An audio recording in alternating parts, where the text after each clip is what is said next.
नमस्कार दोस्तों, क्या हाल चाल हैं। एक बार फिर से आप सबका स्वागत है कैंडिड इंस्टीट्यूट के केमिस्ट्री लाइव चैनल पे।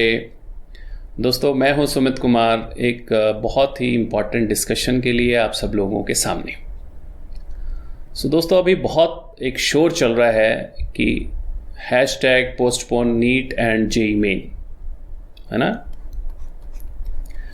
तो ये जो टॉपिक चल रहा है, मैं बेसिकली मुझे कोई लेना देना नहीं। जो ये लोग ये टॉपिक चला रहे हैं उनकी अपनी कॉन्शियस है, ठीक है ना। मैं एज ए टीचर ये समझता हूं कि मुझे दोनों तरह के बच्चों के साथ होना चाहिए। मैं उन लोगों के साथ भी हूं जो नीट को जेन्युइन वजहों के कारण पोस्टपोन करवाना चाहते हैं।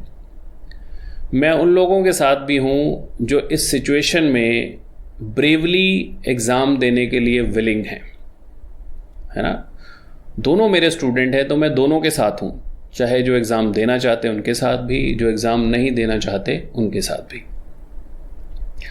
तो यहाँ पे ना तो मैं ये डिस्कस करने आया हूँ कि ये जो पोस्टपोनमेंट है ये सही है, ना ये डिस्कस करने आया हूँ कि ये जो पोस्टपोनमेंट है वो गलत है। मैं एक अपना लॉजिकली एक पॉइंट रखना चाह रहा हूँ आप सब लोगों के सामने।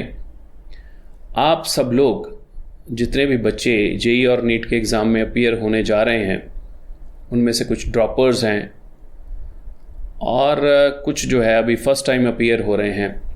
तो कुछ बच्चे जो हैं उनको वोटिंग राइट मिल चुके हैं और कुछ बच्चों को वोटिंग राइट मिलने वाले हैं। मेरे कहने का मतलब है, you guys are wise enough. आप खुद सोच सकते हो, आपके पेरेंट्स बैठे हैं आपके साथ, जो मुझे लगता है सबसे ज़्यादा आप लोगों की फ़िक्र करते हैं, आप लोगों की केयर करते हैं। उनको कोई लाइक्स नहीं चाहिए, कोई सब्सक्रिप्शन नहीं चाहिए, है ना, और कोई उनको व्यूज़ नहीं चाहिए। वो आप लोगों के लिए जो सोचेंगे वो सबसे अच्छा आप लोगों के लिए सोचेंगे। तो आप सारी चीज़ें अपने पेरेंट्स से डिस्कस कीजिए, इंस्टेड के सो कॉल्ड मेंटर्स जो बहुत सारे बने हैं आजकल यूट्यूब पे, उनकी बातें सुनकर अपना ओपिनियन बनाने के लिए, ठीक है। तो आई एम सॉरी। तो मैं ये चीज़ें जो है आप लोगों के सामने कुछ रख रहा हूँ, आप इनका एनालिसिस कीजिएगा, फिर अपना एक ओपिनियन बनाइएगा। कमेंट सेक्शन मैंने खुला रखा है, जनरली मैं कमेंट सेक्शन ऑफ रखता हूँ क्योंकि मेरी कोशिश होती है कि मुझे आप व्हाट्सएप पे पर्सनली कांटेक्ट करो इंस्टेड ऑफ कमेंट सेक्शन में जाके कुछ लिखने से। तो मेरी एक थोड़ा सा ओपिनियन या कह लो कि एक मेरी ऑब्जर्वेशन जो आप सब लोगों के सामने रख रहा हूँ वो ये है कि भाई अप्रैल में एग्ज़ाम होने वाला था जेईई का और मई में 3 मई को होने वाला था नीट का। तो उस वक्त कोविड के पेशेंट इतने थे। उसके बाद ये पोस्टपोनमेंट हुई जुलाई में और कोविड के पेशेंट का आंकड़ा देखो कहाँ पहुँच गया, और अभी सितंबर में ये आंकड़ा और ऊपर पहुँच चुका है। तो कहने का मतलब यह है कि अभी 60,000 के करीब पेशेंट जो हैं वो रोज़ बढ़ रहे हैं, इससे ज़्यादा ही हैं। और आप मुझे ये बताइए कि नवंबर और दिसंबर में क्या सिचुएशन ऐसे हो जाएगी या सिचुएशन ऐसे हो जाएगी? पेशेंट बढ़ेंगे ना। तो इसका मतलब है कि नवंबर दिसंबर में भी एग्ज़ाम हो नहीं पाएंगे। अगर नवंबर दिसंबर में भी एग्ज़ाम नहीं हो पाएंगे, इसका मतलब क्या है, हमें अल्टीमेटली सेशन जो है उसको ही कॉल ऑफ करना पड़ेगा, है ना। अगर सेशन कॉल ऑफ हो गया तो क्या होगा? अगर सेशन कॉल ऑफ हो गया तो क्या हो गया? हमारे पास 2 तरह के बच्चे हैं। एक बच्चे जो कहीं ना कहीं ये चाहते हैं कि नीट और जेईई जो है वो क्या होना चाहिए, कैंसिल होना चाहिए, राइट। एक ये बच्चे हैं। एक ये बच्चे हैं जो बेचारे 2-3 सालों से ड्रॉप कर रहे हैं, कोटा में फ़ीस भरी है, अच्छी प्रिपरेशन है, वो चाहते हैं यार नीट का एग्ज़ाम हो जाए। अगर कैंसिल हो गया पेपर, ठीक है, तो वो बच्चे जो नीट को कैंसिल करवाना चाहते हैं, सेशन ऑफ हो गया, उनको कोई फ़र्क नहीं पड़ने वाला। दे आर हैप्पी कि ठीक है, वो तो ऑलरेडी विलिंग थे कि एग्ज़ाम जो है वो कैंसिल हो जाए। एक्चुअली अभी पोस्टपोनमेंट का मतलब कैंसिल ही है, क्योंकि आगे सिचुएशन ख़राब ही होनी है। सिचुएशन अभी कंट्रोल में नहीं आएगी जब तक सभी का वैक्सीनेशन नहीं हो जाता या हर्ड इम्यूनिटी उस लेवल तक नहीं पहुंच जाती, तब तक सिचुएशन ख़राब ही होनी है इस साल, राइट। तो क्या करें फिर? तो अगर ये बच्चे, अगर एग्ज़ाम हो जाता है तो ये बच्चे हैप्पी होंगे। इनमें से कुछ बच्चे जो है वो नेचुरली सिलेक्ट हो जाएंगे अपने MBBS या NIT वगैरह में, जहाँ पे भी IIT में जाना उन्होंने, IAS CR में जाना है, IIITs में जाना है, उनका सिलेक्शन हो जाएगा, दे कैन मूव अहेड। अब इनकी सिलेक्शन से इन बच्चों को तो कोई असर पड़ने वाला नहीं है, क्योंकि ये ऑलरेडी अपना मन बना चुके हैं। इनका मन बना दिया गया है कि एग्ज़ाम पोस्टपोन होगा। अप्रैल में चलना शुरू हो गया था, फिर उसके बाद अप्रैल के बाद जुलाई में चलना शुरू हो गया, कैंसिल कराओ, है ना। तो बच्चों का दिमाग एग्ज़ाम कैंसिल करवाने में लगा दिया। तो ये मैं सोचता हूँ कि मेंटर्स के नाम पे, मेंटर्स के लिए बहुत, तो मैं वर्ड अब यूज़ नहीं करना चाहता, क्या उनको ऐसा करना चाहिए था? इनको अपने अंदर से सोचना चाहिए कि क्या उनको ये चीज़ें शोभा देती हैं। टीचर का काम क्या है? बच्चों को मोटिवेट करना, बच्चों का मोराल हाई रखना, बच्चों को एस्केपिज्म से बचाना, ना कि बच्चों को एस्केप करने के लिए प्रोवोक करना कि भाई आप एस्केप करो, निकलो इस सिचुएशन से। तो मैं थोड़ा उस मामले में मैं उनके साथ बहुत ज़्यादा सहमत नहीं हूँ। अगर आप लोग सहमत हो तो मुझे उसमें कोई एतराज़ भी नहीं है, क्योंकि ये मेरा अपना ओपिनियन है, हर एक आदमी का अपना ओपिनियन है, फ्रीडम ऑफ स्पीच सबको है, हर कोई आदमी जो है वो अपनी बातें रख सकता है। तो जो बच्चे बिल्कुल एग्ज़ाम नहीं देना चाहते, जिनको लगता है इसी चक्कर में उनकी तैयारी नहीं हो पाई, या वो कोविड की सिचुएशन के कारण या कोई और सिचुएशन के कारण, तो भाई ये भी हमारे देशवासी हैं, हम सब एक ही कंट्री के भाई बहन हैं, है ना, एक ही कंट्री में रहते हैं, सब एक दूसरे के ब्रदर्स सिस्टर्स हैं, है ना। तो अगर हमारी सिचुएशन ऐसी नहीं है और एग्ज़ाम कैंसिल होने के कारण सेशन ही कॉल ऑफ हो जाएगा, इससे अच्छा हम अपने कुछ भाइयों को आगे ना बढ़ने दें, उनको एग्ज़ाम देने दें अगर वो देना चाहते हैं, ठीक है कि नहीं। बाकी रही रिस्क की बात, भाई रिस्क तो हर जगह है। अब जो गरीब लोग हैं बेचारे, जिनके बच्चे बड़ी मेहनत से, जिन्होंने +2 पास की है, जिन्होंने कोचिंग के पैसे दिए हैं, या कोचिंग नहीं भी घर में पढ़ाई की है, जिनको होप है कि कल को मेरा बच्चा कमाएगा जल्दी जाके, या मेरा बच्चा डॉक्टर बनेगा या इंजीनियर बनेगा, गरीब लोग हैं, उनको तो बाहर जाना ही है ना यार, वो तो काम करने के लिए उनको निकलना ही पड़ रहा है। तो आपको पता ही है कि कोविड-19 ये इन्फेक्शियस डिजीज़ है, अगर वो बाहर जाते हैं तो वो एक्सपोज होंगे कहीं ना कहीं, तो रिस्क तो है ही है। रिस्क तो वैसे भी है, नो डाउट, अगर एग्ज़ाम देने जाएंगे रिस्क तब भी है। तो हम क्यों ना कोशिश करें कि हम पूरी की पूरी प्रिकॉशंस जो है वो लेके जाएं, है ना। मास्क पहन के रखें, अभी से आप लोग प्रैक्टिस करो, 3 घंटे मास्क, अपना जो टेस्ट देते हो ना वो मास्क लगा के दो टेस्ट, 3 घंटे जो 3 आवर का टेस्ट है आपका, उसको मास्क लगाओ, आप मास्क लगा के टेस्ट दो, आपको प्रैक्टिस हो जाएगी। अब जो बेचारे वर्कर्स हैं जो हॉस्पिटल्स में हैं, जब आप डॉक्टर बनोगे तब भी तो मास्क लगाओगे यार, सर्जरी करोगे तो मास्क लगाओगे कि नहीं लगाओगे? वो कंपलसरी होता है मास्क, वहाँ भी तो मास्क लगाना ही पड़ता है ना। तो अभी तो आप लोगों में बहुत ज़्यादा एनर्जी है, यू आर यंग इनफ, मतलब 18 ईयर्स के आसपास की आपकी एज है, मतलब आप एनर्जी से लबालब हो पूरी तरह से, है कि नहीं।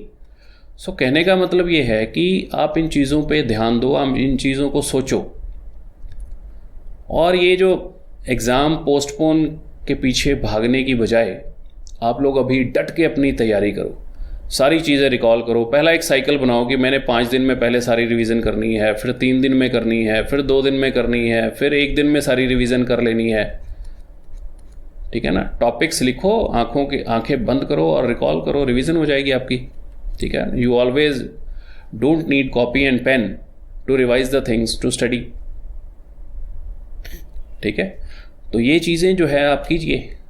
और दूसरी बात ये है कि इम्यूनिटी बूस्ट कीजिए अपनी। इम्यूनिटी बूस्ट करने का क्या तरीका है? रोज़ विटामिन सी लीजिए, या तो विटामिन सी की एक गोली चूस लीजिए, नहीं तो सबसे बढ़िया और नेचुरल तरीका है सुबह उठते ही खाली पेट 1 गिलास पानी गरम, उसमें आधा नींबू और 1 चम्मच शहद का उसमें डाल के आप मॉर्निंग में उसको रोज़ पीजिए, विटामिन सी मिलेगा, आपकी इम्यूनिटी बूस्ट हो जाएगी। एक चीज़ और जो आपको लोग नहीं बताते हैं वो है विटामिन डी का बड़ा इंपॉर्टेंट रोल है इम्यूनिटी बूस्टिंग में। वो बच्चे ज़्यादा बीमार होते हैं जो हर वक्त एसी में पड़े रहते हैं, जो घर से बाहर नहीं निकलते।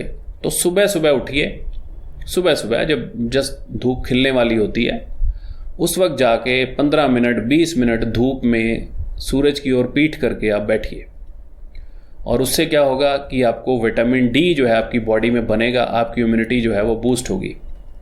इसके अलावा मम्मी को आपके कई नुस्खे पता है यार, तुलसी के पत्ते डाल के आप पीजिए चाय में, लौंग है उसको पीजिए, इलायची है उसको पीजिए, एक दाना काली मिर्च का आप चबाइए दिन में। तो ये सारी चीज़ें आपकी इम्यूनिटी को बूस्ट करेंगी, और सबसे ज़्यादा तो बूस्ट करेगी आपका कॉन्फिडेंस।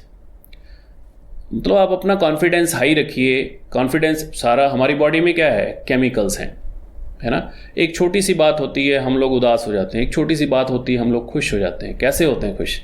क्योंकि जब हमें एक ऐसी छोटा सा इंसिडेंस जो है वो आपकी बॉडी में केमिकल्स की सिक्रीशन को ट्रिगर करता है। अगर अच्छे केमिकल्स आएंगे आपका मूड एलिवेट हो जाएगा, आप हैप्पी हो जाओगे, और अगर कोई नेगेटिव केमिकल्स आपकी बॉडी में सिक्रीट होंगे तो आपका मोरल जो है बिल्कुल डाउन हो जाएगा, आप ऐसे बैठ जाओगे। तो मेन है हमारी अंदर की स्ट्रेंथ, तो अंदर की स्ट्रेंथ को जगाओ, बी पॉजिटिव, पढ़ो ध्यान से। और एक चीज़ और बताना चाहूँगा मैं आप लोगों को, वो ये है कि आप अभी ये सोचो, ठीक है, आप ये सोचो कि ये जो बच्चे हैं कुछ, ये चाहते हैं एग्ज़ाम नहीं देना और ये बच्चे चाहते हैं एग्ज़ाम देना, ठीक है। और ये बच्चे जो हैं वो वेट कर रहे हैं कि नेक्स्ट ईयर हमने एग्ज़ाम देना है, अभी +2 में है, ठीक है। +2 का एग्ज़ाम तो ले लूँ कि किसी तरह से पास भी किया जा सकता है, ठीक है। अच्छा, एक तो आगे कंपटीशन बढ़ गया है, फिर क्या होगा, अगर ये अभी पोस्टपोनमेंट हो जाता है तो ये भी एग्ज़ाम देंगे अगली बार, ये भी एग्ज़ाम देंगे, और ये भी साथ में होंगे। जो 2 साल के ड्रॉपर हैं वो 3 साल के ड्रॉपर बन जाएंगे, है कि नहीं। जो 1 साल का ड्रॉपर है वो 2 साल का ड्रॉपर बन जाएगा। तो इतना कंपटीशन हो जाएगा तो आपकी सिलेक्शन के चांसेस तो वैसे बड़े कम हो जाएंगे। तो लेट देम गो यार, जो जाना चाहते हैं, जो एग्ज़ाम देना चाहते हैं, let them go to next session, है ना। मुझे लगता है ऐसा होना चाहिए, बाकी आपकी अपनी सोच है, और मैं आपकी सोच को ना तो कोई क्रिटिसाइज़ करूँगा ना कोई अप्रिशिएट करूँगा, रादर किसी की सोच को भी क्रिटिसाइज़ या अप्रिशिएट नहीं करूँगा, ठीक है। तो मतलब मेरा एक यही आप लोगों से बात करने का मन कर रहा था कि मैं बच्चों को समझाऊं कि सेशन कॉल ऑफ करवाने से कोई फ़ायदा नहीं है। अगर सेशन कॉल ऑफ हो जाएगा तो आपको क्या मिला? आपका तो, अगर आप सेशन कॉल ऑफ करते हो तो भी आपका ईयर गया, अगर आप अपनी मर्जी से एग्ज़ाम नहीं देने जाते तो भी आपका ईयर गया। लेकिन ये जो बच्चे एग्ज़ाम देना चाहते हैं, इनका फेट आप लोगों पे डिपेंड करता है। अगर आप लोग चाहते हो कि आप लोगों की वजह से ये बच्चे एग्ज़ाम में ना बैठे तो ठीक है, मूव अहेड। लेकिन आप ऐसा क्यों चाहोगे? मुझे नहीं लगता आप चाहोगे। जो कोचिंग वाले हैं उनकी तो मौज लग जाएगी, उनके पास वो भी बच्चे ड्रॉपर्स बन जाएंगे जो अभी एग्ज़ाम देना चाहते थे। जो ऑलरेडी ड्रॉप कर रहे थे वो भी ड्रॉपर्स बन जाएंगे, कुछ क्रैश कोर्स लेंगे, कुछ ड्रॉपर्स बैच लेंगे, कुछ ना कुछ तो पढ़ेंगे ना, क्योंकि अकेले तो बड़ा मुश्किल है पढ़ना। आप सबको पता है कि हम डिसिप्लिन नहीं रह पाते, है ना। और साथ में वो बच्चे भी आ जाएंगे नेक्स्ट ईयर वाले भी। तो मतलब कहने का ये है कि उनके तो बेटा दोनों हाथों में लड्डू हैं। तो आप अपनी अकल लगाइए, आप देखिए, अपने दिमाग से सोचिए कि क्या सही है। सो जुड़ जाइए तैयारी में। नीट वाले बच्चों के पास तो अभी टाइम है, और जेई मेन वाले बच्चों के पास टाइम कम है, लेकिन फिर भी आप लोग जुट जाइए, अच्छे से पढ़िए, अच्छे से तैयारी करिए, ताकि हमारा देश आगे बढ़ सके। किसी काम को टालने से देश कभी आगे नहीं बढ़ सकता है, काम को करने से आगे बढ़ सकता है। प्रिकॉशंस पूरी यूज़ कीजिए, सोशल डिस्टेंसिंग मेंटेन कीजिए, सैनिटाइज़र पास रखिए, और अगर गवर्नमेंट पे दबाव बनाना तो इस चीज़ का दबाव बनाइए कि कोविड-19 से निपटने के पूरे इंतज़ाम एग्जामिनेशन सेंटर्स में होने चाहिए, है ना। ये एक पॉजिटिव बात है, ठीक है। We are ready to give exam. हमारा एग्ज़ाम हॉल में ना करवा के या कुछ खुली जगह करवाइए, ऐसी जगह करवाइए, या ऐसी सिचुएशन क्रिएट कीजिए जहाँ पे कंटेमिनेशन या जहाँ पे ट्रांसमिशन ऑफ कोविड के चांसेस बहुत कम हों। सो मुझे उम्मीद है आप सब लोग मुझसे, मेरी बातों से सेटिस्फाई होंगे। Thank you so much. जय Hind. God bless you all. Thank you.